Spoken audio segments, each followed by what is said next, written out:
आमतौर पर हम सुनते आते हैं कि पति पत्नी सुख दुख के साथी होते हैं। और यह सच कर दिखाया बिहार के भागलपुर के नाथनगर के एक बुजुर्ग दंपति ने। दोनों ने एक दूसरे का साथ अंतिम सफर तक निभाया, जहां से फिर कोई लौट कर वापस नहीं आता।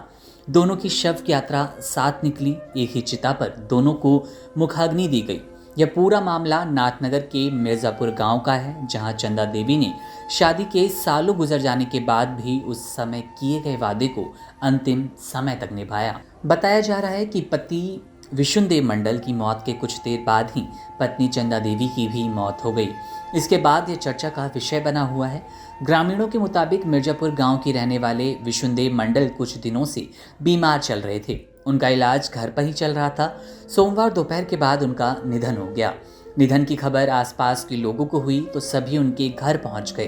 घर का माहौल गमगीन हो गया। इस दौरान मंडल की पत्नी चंदा देवी भी उनके निधन से बेहद दुखी हो गई और विलाप करने लगी।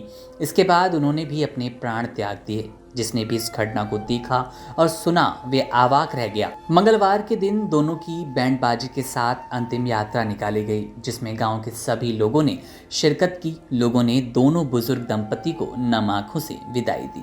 दोनों शवों को एक ही चिता पर रखकर मुखाग्नि दी गई। इस घटना की चर्चा पूरे नाथनगर में ही हो रही है। मृतक दंपति के 5 पुत्र और 2 पुत्रियां हैं। मृतक के परिजनों के मुताबिक इन दोनों में बेहद प्रेम था। दोनों एक दूसरे के पूरक बन गए थे। दोनों में लड़ाई झगड़ा या मनमुटाव भी शायद ही कभी होता था। ग्रामीण कहते हैं कि भले ही वे दोनों इस दुनिया को छोड़कर परलोक सिधार गए हों, लेकिन इस गांव में उनकी प्रेम कहानी हमेशा के लिए अमर हो गई।